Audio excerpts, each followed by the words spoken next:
আউযুবিল্লাহি মিনাশ শাইতানির রাজিম বিসমিল্লাহির রহমানির রহিম। প্রিয় দর্শক, আসসালামু আলাইকুম ওয়া রাহমাতুল্লাহি ওয়া বারাকাতুহু।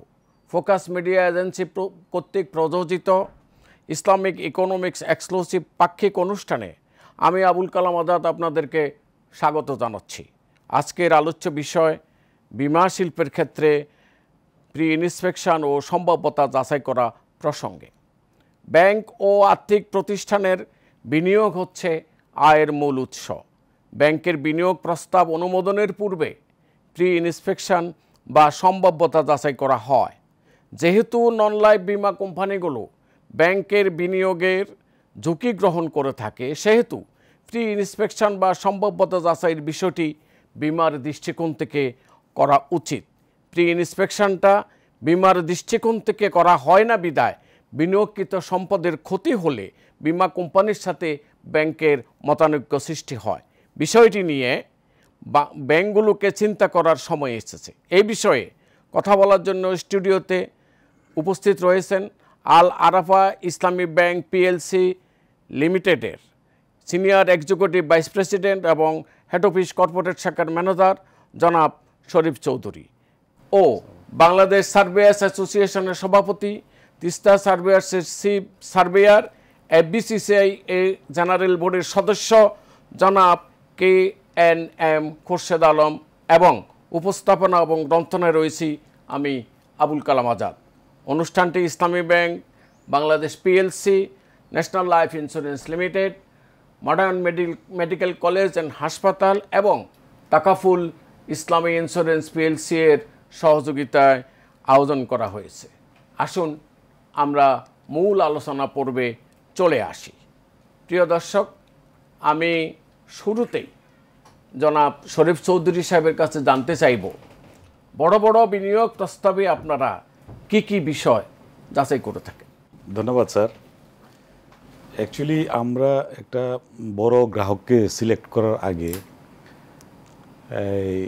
অনেকগুলো বিষয় আমরা এখানে নিয়ে আসি, অনেকগুলো বিষয় বিবেচনায় আনি। এর মধ্যে গ্রাহকের পাস্ট পারফরমেন্সগুলো আমরা দেখি এবং মূল বিষয়টা হলো একটা গ্রাহক সিলেকশনে গ্রাহক কতটুকু তার বিজনেসের ক্ষেত্রে তার কতটুকু কন্ট্রিবিউশন এই বিজনেসে তার রাখা আছে, এই বিষয়গুলো আমরা সবচেয়ে বেশি গুরুত্ব দিই।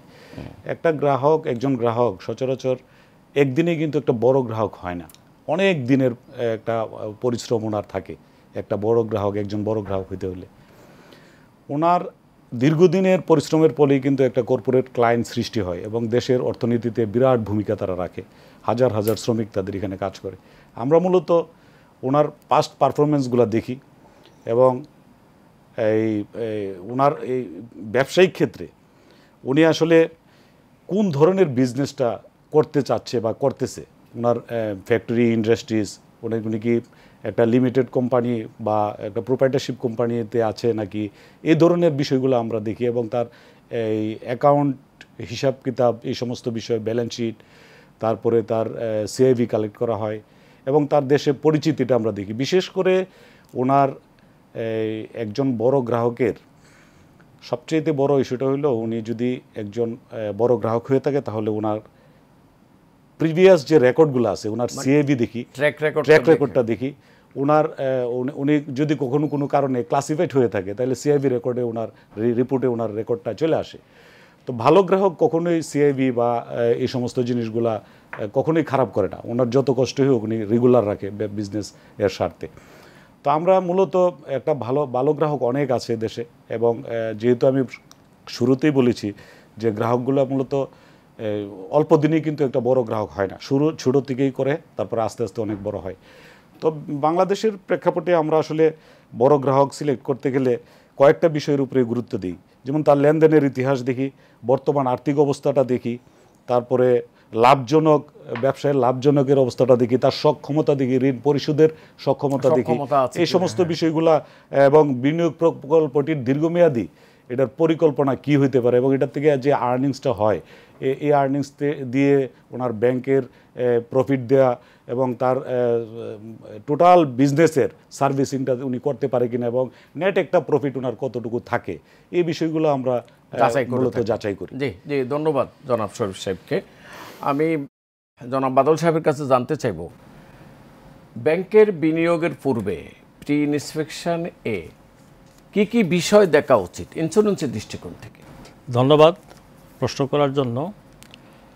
তো আমরা প্রি ইন্সপেকশনের ক্ষেত্রে যেই জিনিসগুলো আমরা ফলো করি, যেমন মনে করেন একটা পলিসি নিতে চাচ্ছে গ্রাহক, ব্যাংক নিতে চাচ্ছে, তো ব্যাংক নিতে চাইলে সে কী পলিসিটা নেবে, কারণ তার রিস্ক আছে, ফায়ার আছে, আরএসডি আছে, রাইট আছে এবং আর্থকুয়েক আছে।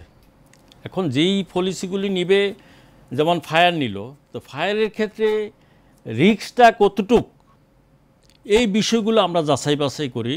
যেমন একটা ফ্যাক্টরি যেখানে আছে তার থেকে আরেকটা ফ্যাক্টরি কত ফিট ডিস্টেন্সে আছে, মনে করেন 25 হলে আমরা মোটামুটি মনে করি রিস্কটা একটু কম, যত কাছে থাকবে তত রিস্ক তার বেশি হবে। প্লাস ওই ফ্যাক্টরিতে তার ইলেকট্রিক লাইনগুলো কি আছে, সেটা কি কনসেল সিস্টেম আছে না লুজ বা কি আসু বিষয়, ওইসবগুলি আমরা কনসিডার করি। তারপর তার ফায়ার এক্সটিংগুইশারগুলি কোথায় কোথায় আছে, কিভাবে আছে, সেগুলি সেট করা আছে কি না। অনেক ক্ষেত্রে গার্মেন্টসের ক্ষেত্রে দেখা যাচ্ছে কিছু পানি স্টক থাকে প্রতি ফ্লোরে এবং কিছু বালি থাকে। তো এইগুলো কিন্তু ফায়ারটাকে মিনিমাইজ করার জন্য কতগুলি স্টেপ, তো এই স্টেপগুলি নিচে কিনা এবং সেই বা পরিষ্কার পরিচ্ছন্নতা কেমন রাখে। যেমন অনেক ধুলাবালি বা যেটা আপনার গার্মেন্টসের যে তুলাগুলি বা বিভিন্ন জায়গায়, হ্যাঁ, ডাস্টগুলা, এই ডাস্টগুলার থেকে অনেক সময় যে স্পার্ক হওয়া মাত্রই কিন্তু আগুনটা ছড়িয়ে পড়ে। তো এইগুলি ক্লিনিং আছে কি না। তারপরে মনে করেন যে তার যে ফায়ার ব্রিগেড যে মহড়া হয়, আমরা তার হিস্ট্রি জানি, প্রতি মাসেই কিন্তু একটা মহড়া হওয়া উচিত, যে আগুন লাগলে কি করা উচিত এবং আগুনটা লেগে গেলে বা কী করা, জানমাল রক্ষা করার জন্য কী করা উচিত, সেইটাও ট্রেনিংয়ের আওতায় এটা এগুলি করে কিনা।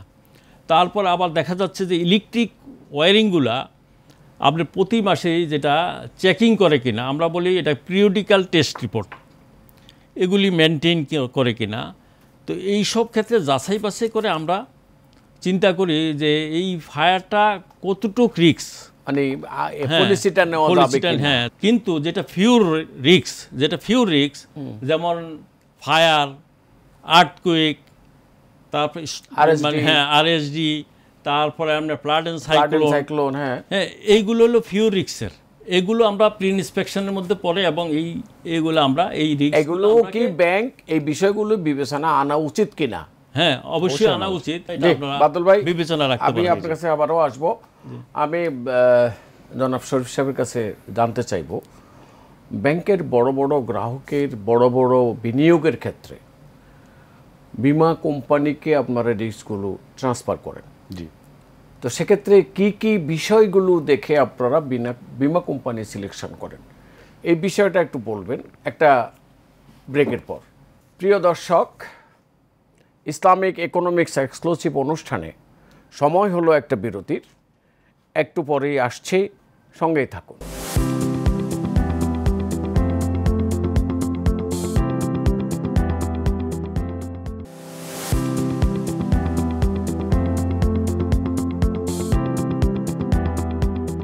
প্রিয় দর্শক, আবারও স্বাগত ইসলামিক ইকোনমিক্স এক্সক্লুসিভ অনুষ্ঠানে।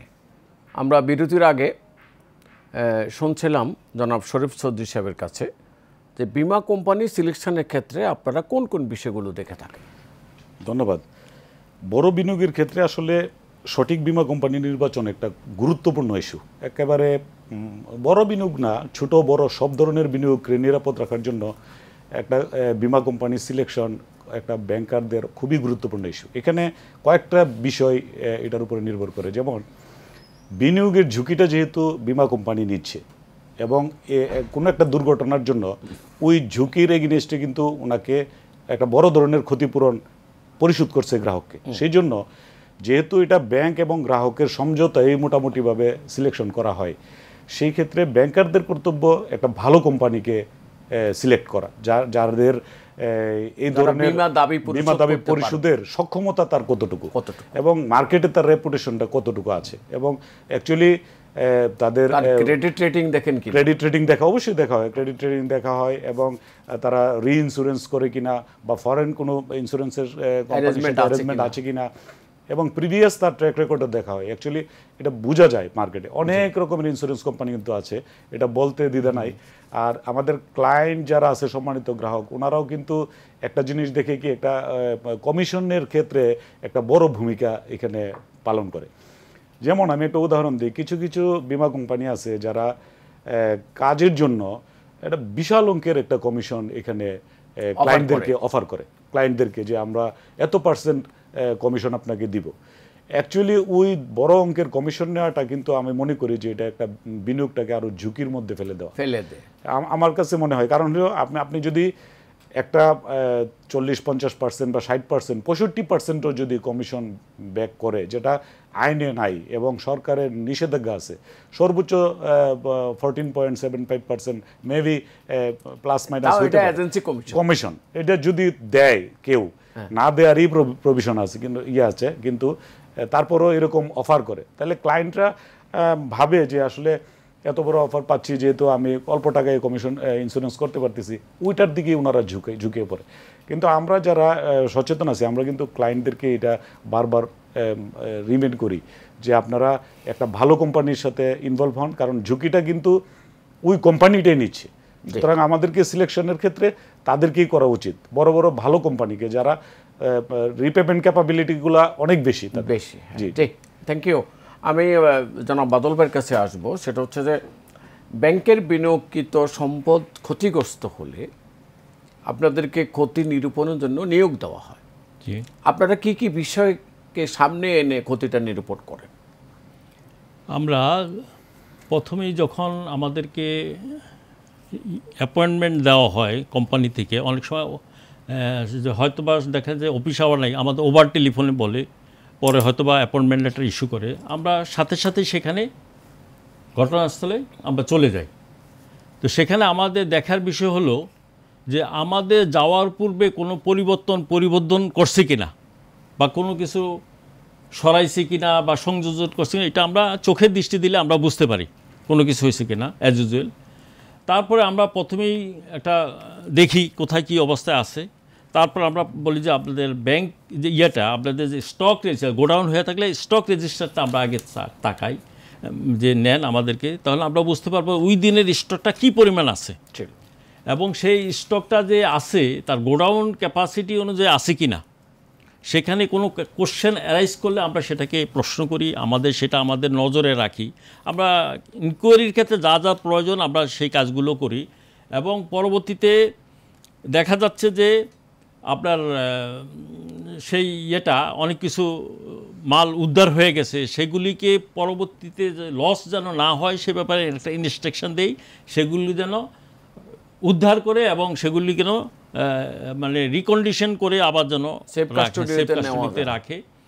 আর পলিসিটা সাথে সাথে নেই, পলিসির সাথে যে ফায়ারটা, যে যদি ফায়ার ইন্স্যুরেন্স করে থাকে কিন্তু লসটা হয়ে গেল আরএসডিতে, তাইলে কিন্তু আমাদের আর সার্ভেটা ঠিক বা পেয়েবল হলো না, পেয়েবল হলো না। তো এই জন্য পলিসিটাতে আসলে রিস্কটার সাথে পলিসিটা ম্যাচ করে কিনা, এই জিনিসটা আছে কিনা সেটা দেখি। আরেকটু হলো যে দেখা গেছে একটা প্রিমিসে পলিসি করা, আগোটা লেগে গেছে আরেকটা প্রিমিসে, সে বিষয়গুলো দেখি। সমস্ত কিছু দেখে তারপর আমরা কাগজপত্র কিছু যেটা দরকার আপনার লস রিলেটেড সেই কাগজগুলো চাই।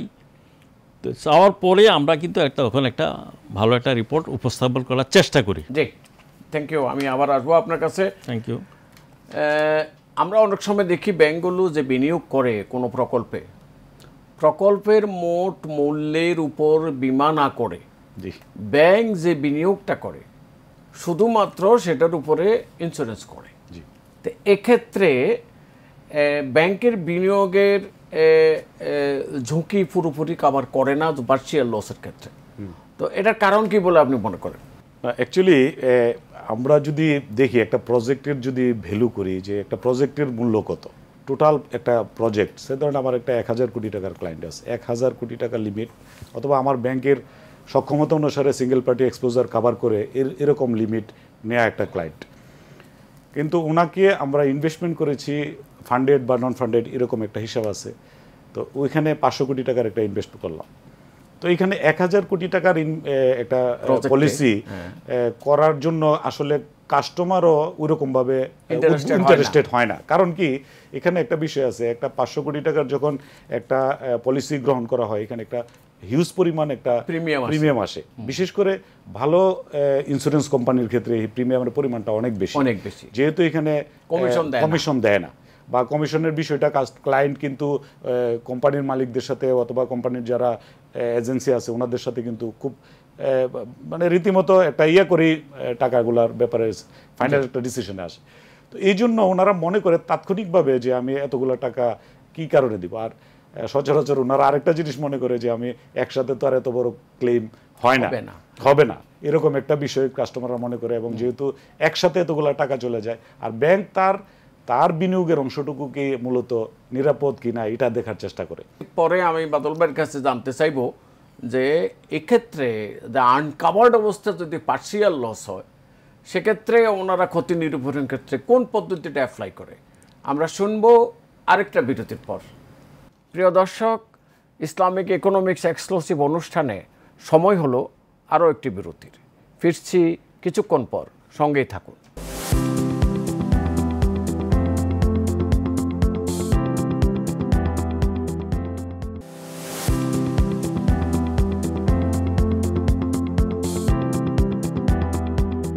প্রিয় দর্শক, বিরতির পর আবারও স্বাগত ইসলামিক ইকোনমিক্স এক্সক্লুসিভ অনুষ্ঠানে।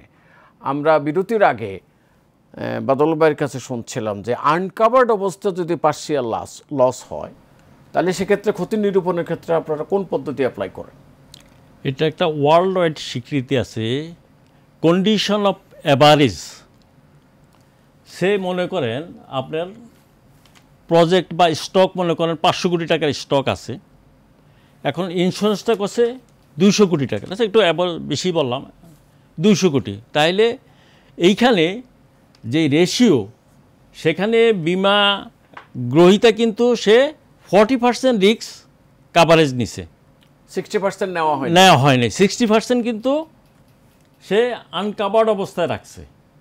তাইলে লসটা হলে কি হবে, সে ওই যে আপনি প্রিন্সিপাল অফ যেটা বলে ডিস্ট্রিবিউশন বলে যেটা হারাহারি ভাগ করা, সেই ক্ষেত্রে আপনার কন্ট্রিবিউশনটা এই যে 40% গ্রাহক ব্যাংকের গ্রাহক বা ব্যাংক পাবে, আর 60% থেকে আপনার ইন্স্যুরেন্স কোম্পানি। এটা কি ইনডেমনিটি পলিসির আওতায় পড়ে এটা বিষয়টা? এটা হ্যাঁ একটা নীতি, সারা মানে 7টা নীতি আছে প্রিন্সিপাল, এর মধ্যে এইটাও একটা নীতি যে এই যে অ্যাভারেজটা। ধন্যবাদ। আমরা জনাব শরীফ সাহেবের কাছে জানতে চাইব, বিমাকৃত সম্পত্তির ক্ষতি হলে ব্যাংকের সাথে বিমা কোম্পানির কি কি সমস্যা দেখা দেয়? এটা স্যার একটা অনেক একটা সমস্যা দেখা দেয়। এটা একেবারে অপ্রিয় হলেও সত্য।